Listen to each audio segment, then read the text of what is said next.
Hey everyone, Sleepy Reader here. Time for some late night comic book thoughts. The week has gone by quickly, and I thought before New Comic Book Day comes, I'd throw at you some thoughts on some of the comic books I've read this past week.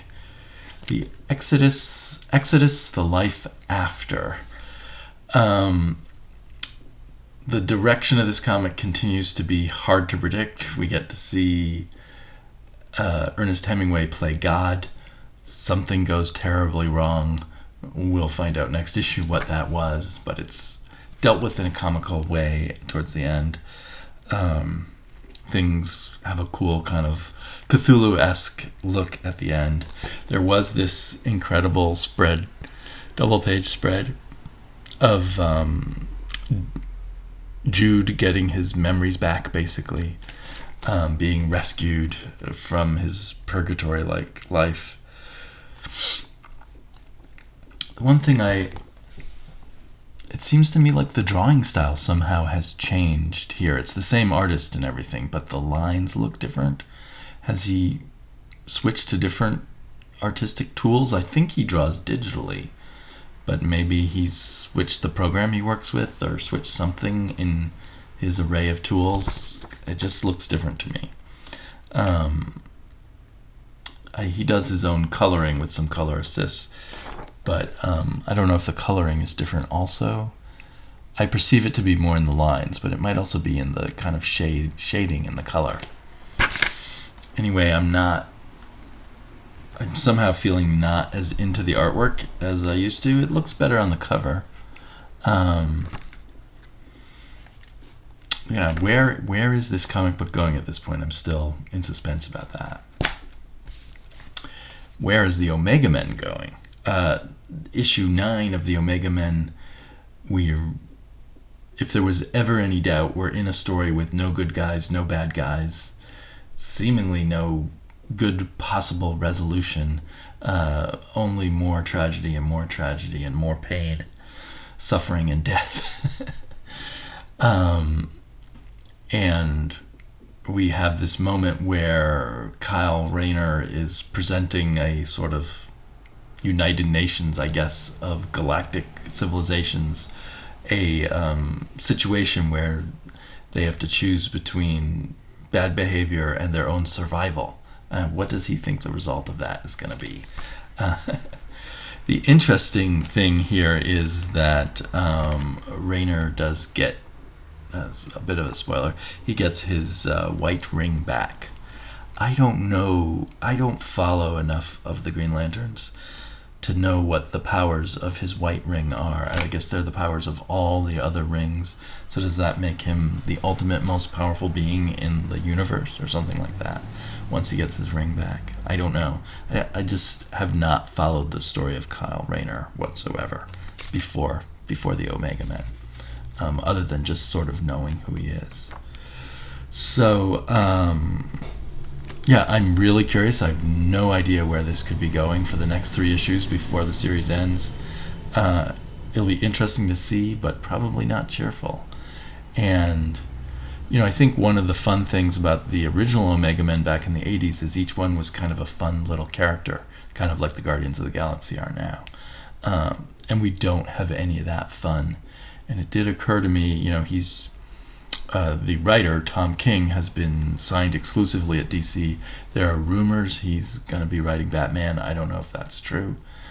Even though Batman's kind of a humorless character, I kind of like the idea of a writer who has a bit of a sense of humor about it all. And maybe I'm wrong about Tom King being kind of a humorless writer, but that's the thought that hit me while reading Omega Men. And I kind of wondered, when he's teamed up with Tim Seeley to write Grayson, does he need someone else with a lighter touch to work with? Does he have a really, really heavy touch? Just a thought. And we don't know if he really is going to write Batman. That's a rumor. Saints. Love this cover. This is heading towards a big confrontation, a big battle, which I guess will take place next issue. I suspected at the end of last issue that the people who joined our band of superpowered saints were the members of the heavy metal band or the satanic death metal band that we saw in the first issue, and now I know that's who they are, and I don't quite understand how they find out about this battle and how they're joining in. I guess I need to go back and see the next issue. I still really like the art here, and there's lots of cool stuff in the story. There are more and more little aspects that confuse me a little bit. The bad guys, who are these evangelicals who want to bring about the end times, so they're killing the saints so that the Antichrist can rise. I can see quite a bit of logic flaws in their plan, but there they are with their choir boys and stuff. I don't know if they're about to throw holy water at them or what, but some of them, I guess, through some relics or something, get turned into the four horsemen, I guess, like pestilence and disease and famine. But it was just sort of unclear what the significance of some of these scenes were to me and what's going on there. And maybe it'll become more clear in the next issue, just like some stuff from last issue became more clear to me in this issue. It remains a kind of cool, unique little comic book, though. So, when Batman Eternal started, Batman and Robin Eternal started, about 22 weeks ago. It's amazing to think how long that's been. Jared Osborne was kind of mocking me about, I can't wait to see when you guys all start pissing and moaning about how this weekly comic or this event or whatever it is has suddenly turned bad on you. And I guess now Jared can say, nya, nya, nya, nya. I was enjoying this for a long time. But the enjoyment quotient has been slowly going down over the last few issues. And even though Genevieve Valentine is a good writer, and I generally like Fernando Blanco's art, although it felt like he got rushed here quite a bit. But even though it's two creators who I thought I would enjoy quite a bit, the story mechanics and the direction the story's taken, where it's gotten really big, and to me it kind of resembles like the last third of a James Bond movie with, the bad guy having this, an enormous number of minions and a huge technological setup and some kind of hidden fortress in the Arctic Circle. I have less and less to care about. I'm still curious to see how they'll pull all this off, and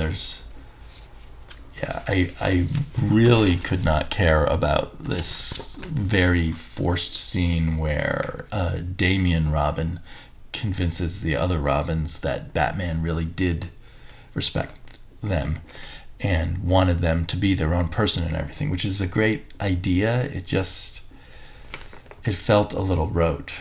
There's some pretty cool art in here than other places where it felt rushed to me. So yeah, that should have been better than it was.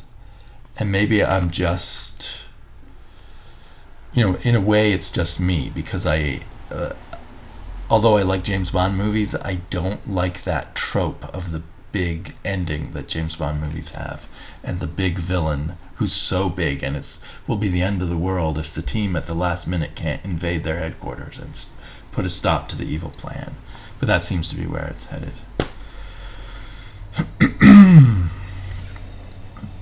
Another DC book that arguably is a much weaker book, but somehow I enjoyed it much more, because Len Wein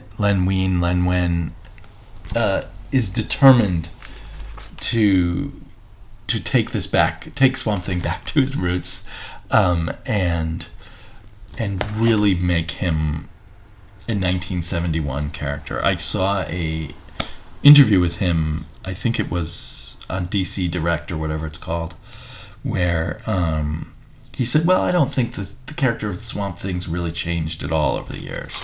And so he's just really bringing it back. But somehow I enjoyed it a lot, and I think it's it's the artwork that pulls it off. The artwork that makes Len Wein's script work.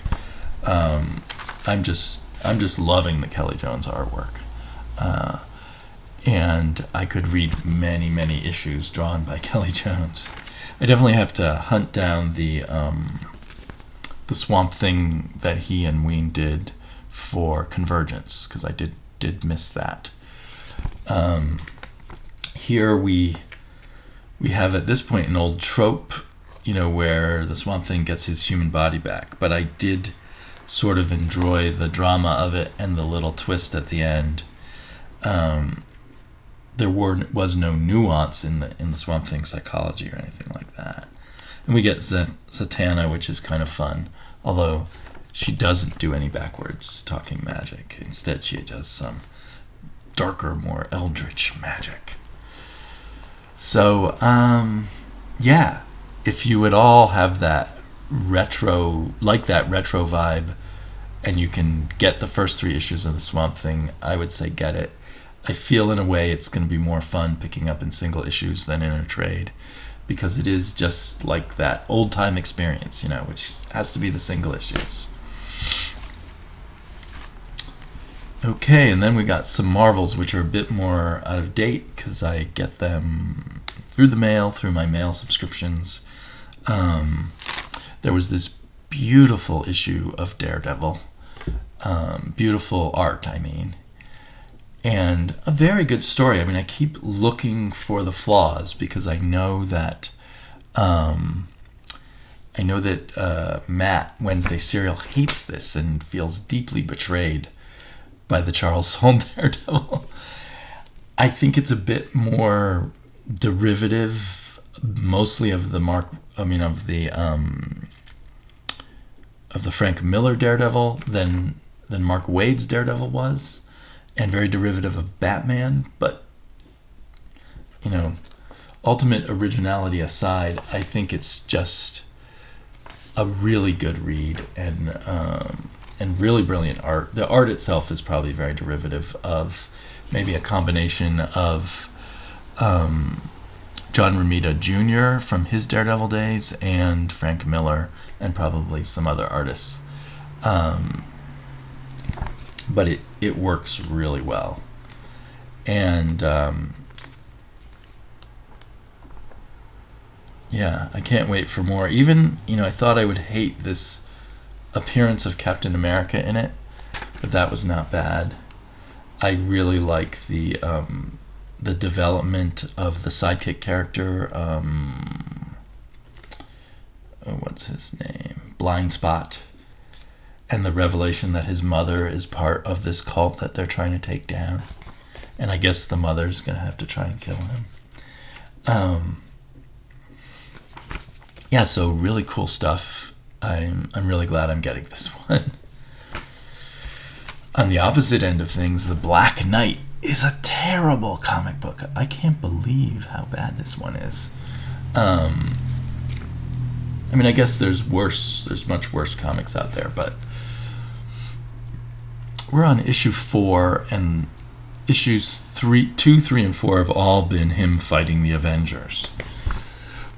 And the Avengers want to take away his evil sword, although we've never, in these 4 issues, had a clear picture of why his sword is evil, or what's so evil about it, or what the bad thing is that's happening to him. And we just don't have a clear picture of anything.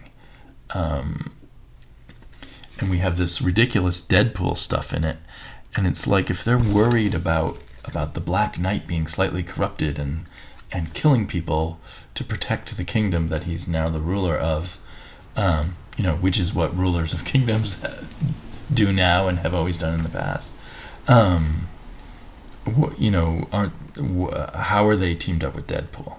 So that in itself is just full of ridiculousness. I'd say the art team, or the artist, Luca Pizzari, is showing signs of less and less effort, more and more rushed thing.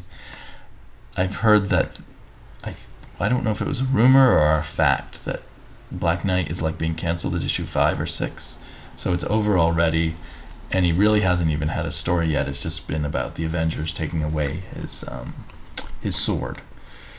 And there's this, vague idea, which I guess is stolen from Michael Moorcock's Elric, that he's kind of addicted to the sword and he has to have the sword. But it's not well conveyed. So yeah, this was all kind of a mistake all along, but, I guess I'm going to get as many issues as they publish because I have the subscription, and then they will randomly choose some other Marvel comic book to send me for the rest of my subscription, which is going to be weird. But back to another huge success of my Marvel subscriptions is The Silver Surfer, now on Volume 2 for Michael Allred and Dan Slott, but just the same story that I've been enjoying for the 15 issues of the last volume and these 2 issues. I was a bit bummed. I love this cover, but I wanted a giant Ben Grimm to actually be in the story. But instead we get Ben Grimm in some kind of alien spacesuit. And while I love Michael Allred's art, I don't think he's that good at the Kirby-esque action scenes. So there's really just kind of a brief fight between the two, with its most clever moment being when the Silver Surfer says it's clobbering time. But it doesn't live up to the... I mean, you can't really live up to the great Kirby moments. Like there was a whole issue once where Ben Grimm and the Silver Surfer just smashed up an entire section of the city fighting. But it's still a cool story, and there's a lot of fun touches, funny touches, and serious touches, and I won't show what the big twist at the end is, but I thought it was a clever twist, and we're having our view of Norrin Radd, the Silver Surfer's homeworld, changed on us again, of Zen-La and what was going on in Zen-La, at least as far as I haven't read every Silver Surfer comic, but as far as I've always understood what Zen-La is now, it's fitting the myth, but then twisting it 90 degrees in an interesting way. So I really look forward to the next issue of this. And with all of this, it's still a really good read with my 7-year-old daughter at the same time. I also read Batman Superman with this Neil Adams variant cover that has nothing to do with the story inside. But it is kind of a cool, basically out of continuity, just sort of one-off in 3 issues story of Batman and Superman and a kind of cosmic puzzle. And it had a really great twist on the last page that changes everything that's gone before and the meaning of it. So Tom Taylor is proving to be a really clever superhero mystery writer here. It is kind of a, like mysteries often are, it's more about the plot than being deeply involving. It's very clever and it's got very good artwork. So yeah, there's an example of the artwork. Great colors. So by Blonde, whoever that is. So I think there's one more issue, I'll get that, and then I'll stop getting Batman Superman if there's a few more issues before Rebirth. And do they have a Batman Superman coming up? I don't think so. They have a Trinity. We'll have to see who the creative team on Trinity is. I hope they keep Tom Taylor as one of their main writers, with Tom King and Tom Taylor and a few other good writers. Maybe there's hope for DC. So, one other thing I read, since I haven't gone too long, I've kind of reread, is the, I guess, what's this, from 69 or 71, the first issue of Mr. A by Steve Ditko, bigger than your average comic book, which was sent to me as a wonderful gift many months ago now by Gore Vidal. I kind of read it quickly at the time, and I meant to reread it more closely and do an in-depth video on it. And I just reread it last night. And awesome artwork, all in black and white on the inside, very dense, often like 12 or 15 panels per page, larger than regular comic book size pages. But there's not a lot to say about Mr. A. He,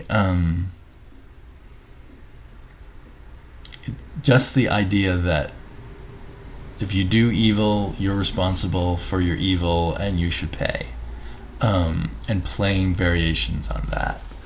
The only thought I had that really a lot to say about it is that this felt like an underground comic book. If you know the R. Crumbs and the Furry Freak Brothers and just all the other crazy guys just doing their thing and sort of almost vomiting out creatively on the page. This is Steve Ditko vomiting out creatively on the page. It's not a sophisticated